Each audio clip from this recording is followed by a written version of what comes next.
Jornal da Manhã. Entrevista. Nosso contato neste momento é com o Dr. Gustavo Ribeiro Neves, presidente da Unimed Sorocaba. Bom dia, doutor Gustavo, tudo bem? Bom dia, como vão vocês? Um grande abraço, muito obrigado aí por estar participando. Doutor Gustavo, nós vamos agora usar da sua consultoria, da sua expertise, né? A gente fala também de Unimed, mas a gente fala de saúde porque o senhor tem aí um espírito, a alma colocada né, no serviço à medicina. Isso é importante, essa troca e o interesse do ouvinte da Jovem Pan. Nós vivemos nos 2 últimos anos, quase 3 últimos anos, né? A pandemia, e ela nos trouxe muitas experiências, muitos desafios. Qual é o momento que a gente pode avaliar que nós estamos vivendo em relação a ela? Números e o que a gente aprendeu, o que a gente pode tirar de experiência e o que a gente avançou também nesse período, porque as dificuldades também nos tiram da zona de conforto. Kiko, isso é interessante você falar, porque hoje a gente tem que pensar ano a ano, né? Cada ano, especialmente na saúde, nesses últimos 3 anos, ele foi um ano completamente diferente. Um ano 2020 com pandemia, com os desafios iniciais. É uma pandemia que foi anunciada e não veio na sua integridade. Em 2021, um ano realmente de pandemia, alta demanda de casos graves. E o ano passado foi um ano muito diferente no sentido de trazer uma demanda assistencial altíssima, decorrente principalmente de represamento de tudo aquilo que ninguém fez nos últimos 2 anos, né? A gente não fez exame, a gente não foi no médico, nós não buscamos ali atenção médica e uma valorização da própria saúde, né? A pandemia nos trouxe uma visão diferente de saúde, a gente passou a valorizar mais e a partir daí você passou até se preocupar um pouco mais. O momento atual é um momento até um pouco preocupante, porque tudo isso ele trouxe para a saúde suplementar um desafio muito grande, que foi o desafio de sustentabilidade. Imagine que hoje nós tivemos dados até o 3º trimestre, as operadoras de saúde no Brasil, especialmente as maiores, né? A gente tem por volta de um pouco mais de uma centena delas, elas fecharam num prejuízo aí acumulado até o 3º trimestre da ordem de 7 bilhões e 200 mil. Então, isso realmente preocupa, porque no Brasil hoje, você considerar 23% da população tem saúde suplementar. Na nossa região, 39%. Então, acaba sendo um problema, né? A gente tem que ficar muito atento a isso. Estamos falando com o Dr. Gustavo Ribeiro Neves e a gente sabe o seguinte, que nesse momento que nós vivemos, até a Unimed tem um plano e eu conheço esse trabalho muito importante que é o médico da família, né? Existe um programa de saúde da família, né? Quer dizer, como é que andou o aspecto saúde da família? Ele ajudou neste momento em que a gente está vivendo e a telemedicina andou junto com esse programa ou com outros? O que a gente pode imaginar como funcionou nesse período todo? Excelente pergunta, Kiko. A telemedicina primeiro, ela veio como toda inovação, assim, buscando resolver uma grande gama de problemas, né? No final ela acabou achando o nicho dela. Então hoje a telemedicina, ela naquele momento de pandemia foi muito utilizada, hoje menos. Hoje ela tem sido utilizada especialmente em alguns segmentos, principalmente quando você tem a necessidade de orientação de médico para médico, algumas consultas que não haveria necessidade de presença física, né? Então isso hoje já tem um pouco disso estabelecido em várias operadoras, a Unimed também tem, nós temos um pronto-socorro virtual, mas isso, as pessoas querem ter contato pessoal. A pandemia, a saída da pandemia, especialmente numa cidade como a nossa, onde as questões de mobilidade ainda não são tão graves, a busca por serviços que são presenciais, realmente hoje é a grande maioria. Você tocou no outro assunto também. Medicina da família. Foi da medicina da família.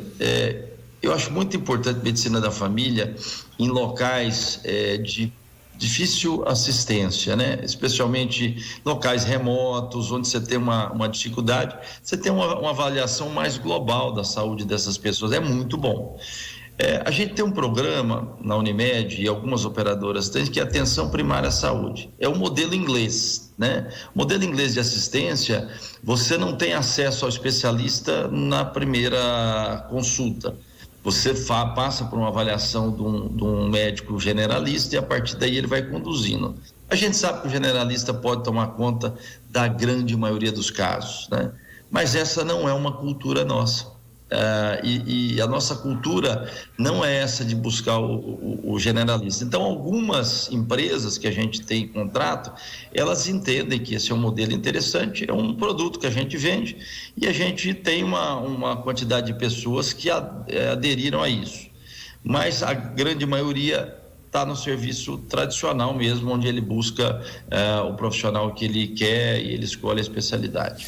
É uma visão cultural. O senhor foi muito feliz em falar desse modelo inglês. Eu tive vivência dele, né, num curto período que eu tive já no ano de 91, 92 na Inglaterra, porque primeiro você tem que ligar para um serviço de enfermagem, de acolhimento, e ele que vai fazer uma triagem para marcar o generalista. Eu tive uma situação que tive uma gripe, inflamação de garganta, aí fui na consulta, passei pelo médico, e aí na consulta ele deu a quantidade que eu tinha que tomar. Então eu fui na farmácia, eu não comprei quantos comprimidos eu queria.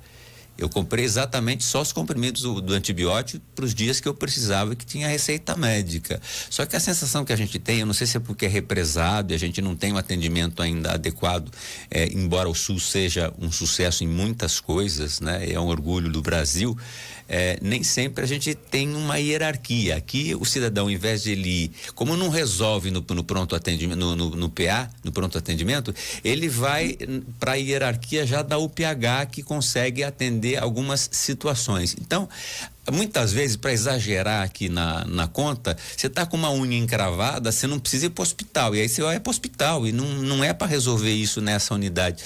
O brasileiro, há uma desorganização nesse sentido, na hierarquia, porque se a gente pega e vai, não só na Unimed, em outros hospitais, você encontra uma certa lotação que poderia não existir por uma questão cultural. O senhor acredita que nesses próximos anos a gente possa desenvolver uma cultura diferente, uma comunicação diferente para melhorar tudo isso? O Kiko, você tocou num ponto e ele é idêntico tanto na saúde suplementar quanto na saúde pública. A gente usa mal o sistema de saúde como um todo. Primeiro que a gente precisa definir aquilo que a gente tem que se programar para ir. Atenção primária, às vezes você tem gargalos, às vezes na atenção primária, especialmente nos centros de saúde, mas existem médicos lá, médicos que você pode marcar consulta. Às vezes isso é tão longo que faz com que o cidadão busque um atendimento mais rápido, até numa questão que nem é tão urgente. Isso eu acho que é uma questão cultural e acho que é uma questão estrutural. Eu acho que precisa haver uma estrutura de ter acesso, e esse acesso não pode ser tão demorado. Os consultórios, por exemplo, nossos, a gente monitora muito o tempo de marcação de consulta, porque esse é um indicador para a gente, até para saber se a gente precisa aumentar a rede assistencial para atender na atenção primária, que é nos consultórios. A emergência, de fato, é para aquilo que às vezes não é grave, mas é aquilo que está te incomodando muito, é alguma coisa que você precisa resolver. O que eu acho que a gente tem uma visão, e parte da nossa população tem, que é da medicina fast food, que é aquela coisa que eu tento ir no horário que é o que é mais cômodo para mim, são comodidades, questões de comodidade. Eu acho que é cultural. A gente tem que, de fato, como cultura, tentando colocar uma outra cultura. Me parece que depois da pandemia, isso foi inicialmente visto de uma outra forma. Mas os números que a gente vê nas emergências e o perfil voltam ao perfil anterior. Eu acho que muito pouca coisa mudou. Mas, de fato, a gente precisaria usar melhor. Olha, eu vou dar um exemplo, eu quero depois falar, a gente ainda vai falar com o senhor, eu quero falar de inteligência artificial na medicina, o uso do 5G, né? Como é que a Unimed está se preparando, indo a congressos, ela tem uma área de ciência na diretoria, de buscar o que tem de inovação, né? Mas não dá para dizer o seguinte, eu vi um movimento interessante, né? Nós estamos falando aqui com o Dr. Gustavo Ribeiro Neves, que é presidente da Unimed Sorocaba. A Unimed, ela tem ampliado muito, né? Ela tem no Shopping Cidade, cidade. Hoje, se você quiser fazer exames, alguns exames você também tem aqui no Iguatemi, ela tem uma ampliação no próprio hospital central da Unimed, aí, a Raposo Tavares, né? Só que ela tem hoje a parceria com um hospital também que está se tornando um hospital de ponta da cidade, que é o Hospital Evangélico. Equipamentos, condições de trabalho, né? E a gente percebe hoje que a Unimed também tem essa parceria de atendimento, quer dizer, é uma visão de volume, de atender, quer dizer, ao invés de eu construir um hospital que eu posso construir, existe um que pode prestar um serviço de excelência, né? Para minha comunidade que agrega produtos. Como é que é essa visão? Antigamente, talvez um outro hospital não quereria atender um terceiro, mas eles têm uma visão de atendimento não do plano próprio. O mundo está mudando, né? As pessoas estão deixando de ter preconceito e fazendo aquilo que é melhor, mais rápido e com mais qualidade para o usuário, né, doutor Gustavo? Hoje a gente não pode deixar de utilizar, nós crescemos muito, né, Kiko? A Unimed Sorocaba, em termos de crescimento de carteira nos últimos 2 anos, foi a Unimed que mais cresceu no Brasil. Então, nós aumentamos o número de clientes aí na ordem de 43%, quando a gente compara com 2020. Então, há necessidade da gente ter atendimento para os nossos clientes. A rede credenciada, aquela rede que tem qualidade para atender, a gente vai está sempre trabalhando com eles, não só o Hospital Evangélico, que é um bom hospital, mas também as outras clínicas também de diagnóstico, a gente já trabalha com eles, né? Até o IDS, que é nosso parceiro, também é parceiro da Unimed, faz atendimento para a Unimed. Também é parceiro, né? Então, a gente tem que buscar prestar, eu sempre falo, entregar aquilo que a gente vende, né? Eu acho que uma situação muito importante que a gente tem que reforçar: a Unimed Sorocaba entrega o que vende. Então, a gente quer poder entregar, e para entregar a gente tem que ter uma rede assistencial adequada. Você tocou num assunto que eu queria puxar um pouquinho, que eu acho que é muito interessante para todos nós, que é a questão da inovação e tecnologia em saúde. Esse eu acho que é um grande legado do pós-pandemia. A gente viu que a gente consegue nos conectar de uma maneira mais prática, não só pela telemedicina, mas hoje, no passado, você ficava andando de um lado para o outro, carregando pedido de exame, autoriza aqui. E essa jornada, a gente sabe que hoje ela pode ser digital, né? Então, já estamos caminhando com alguns consultórios na Unimed totalmente digital. Nem a receita você sai na mão. A receita vai direto para o seu app. Do seu app você pode comprar o remédio através do seu celular, e esse remédio vai ser entregue na sua casa quando você chegar. Você pode marcar um exame também pelo app e fazer com que você não precise ficar numa fila depois esperando um atendente de recepção. Agora que você chegar, você bate o QR Code e já vai para o local. Então, são comodidades aí, inovações, que eu acho que a gente conseguiu trazer como legado. Estamos nesse movimento de transformação digital na Unimed Sorocaba. A inteligência artificial vai nos ajudar muito. Eu sinto assim, algumas áreas da medicina, elas não vão ser substituídas, mas elas vão ser ajudadas pela inteligência artificial, especialmente a parte de diagnósticos, né? Então, o médico vai ter mais condição, vai ter uma estrutura de tecnologia melhor para ele fazer diagnósticos, né? Então, tem hoje softwares de inteligência artificial já estão sendo trabalhados que conseguem ter muita predição em avaliar, por exemplo, tumores em imagens, né? Você tem a possibilidade de trabalhar até com informações de carteira de clientes, conseguindo, através de inteligência artificial, saber quem são os potenciais clientes que futuramente vão ter um problema de coluna, porque esse indivíduo passa por diferentes setores. De acordo com o uso e o perfil de uso dele, você consegue predizer. Nós estamos trabalhando com isso. A gente montou uma área de inovação e de inteligência de dados, que ela vai, de fato, trabalhar muito nessa questão. A gente não quer deixar que as pessoas fiquem doentes. É muito mais inteligente a gente tratá-las antecipadamente. E mais barato, né, doutor Gustavo? E mais barato, né? Com certeza. Eu acho que a palavra hoje de desafio nosso é sustentabilidade. E sustentabilidade é promover saúde e não tratar a doença. Nós começamos tratando doença. Nosso modelo era um modelo baseado o médico sempre recebia alguém, olha, você não tem nada, por que você veio aqui? Eu acho que agora nós temos que mudar um pouco essa ideia. Nós temos que promover saúde.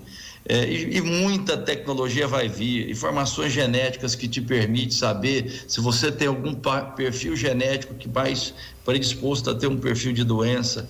Então, acho que tem muita coisa já presente que a gente tem que começar a usar.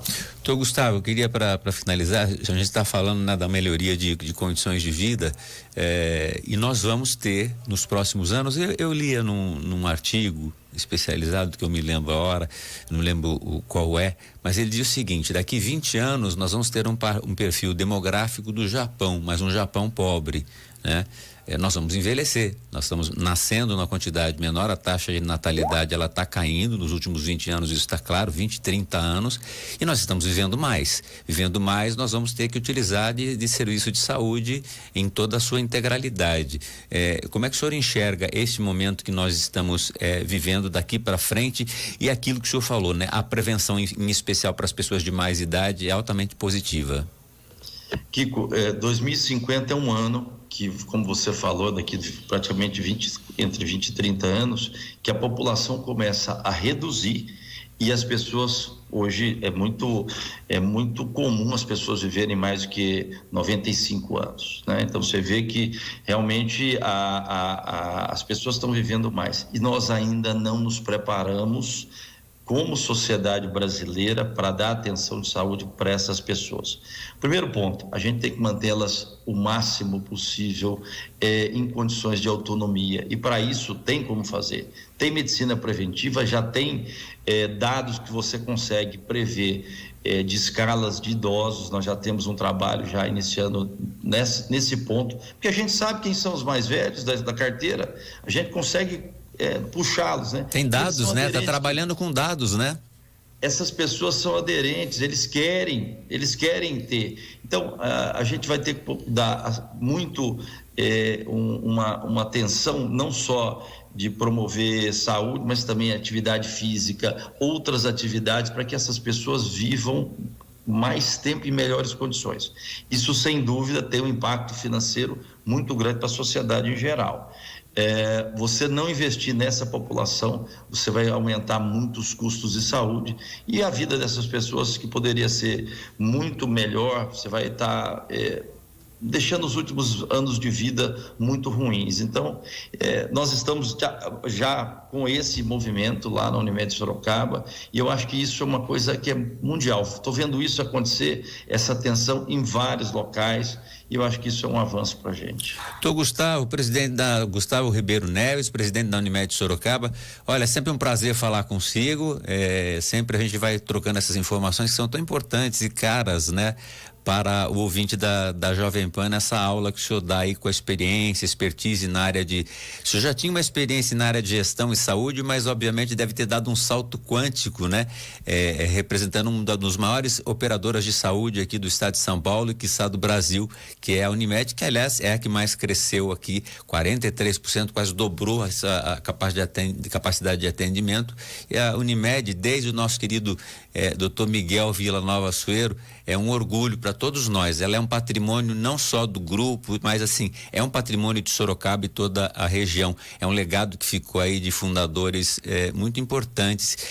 Muitos que estão hoje fazendo uso da Unimed não sabem quem foram essas figuras tão importantes para a história da medicina que a Unimed representou, a cooperativa que a Unimed representou para a cidade de Sorocaba. Foi uma mudança. A gente não tinha cooperativa, era só médico particular. Tinha muito médico que ficou muito bravo com a Unimed, né? Mas hoje ela é uma realidade. Ela trilhou um caminho que era o caminho do futuro que já chegou já há algum tempo. Sucesso a vocês e a todos os outros concorrentes, as pessoas que operam planos de saúde aqui na cidade de Sorocaba para a qualidade de vida de todos nós. Muito obrigado, viu, doutor Gustavo?